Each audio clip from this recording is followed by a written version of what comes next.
شروع کرتا ہوں اللہ تعالیٰ کے نام سے جو بڑا مہربان اور نہایت رحم فرمانے والا ہے۔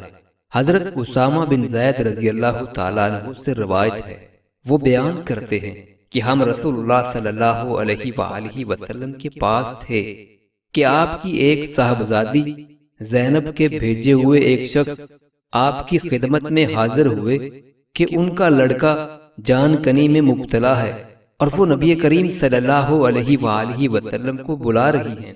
نبی کریم صلی اللہ علیہ وآلہ وسلم نے ان سے فرمایا کہ تم جا کر انہیں بتا دو کہ اللہ ہی کا سب مال ہے، جو چاہے لے لے اور جو چاہے دے دے، اور اس کی بارگاہ میں ہر چیز کے لیے ایک وقت مقرر ہے۔ پس ان سے کہو کہ صبر کریں اور اس پر صبر ثواب کی نیت سے کریں۔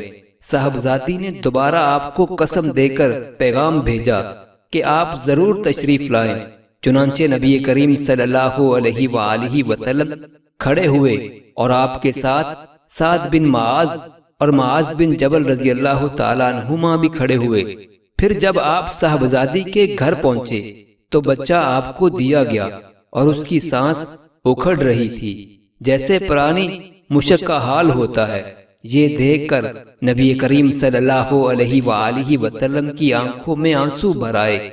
اس پر سعد رضی اللہ تعالیٰ عنہ نے کہا، یا رسول اللہ، یہ کیا ہے؟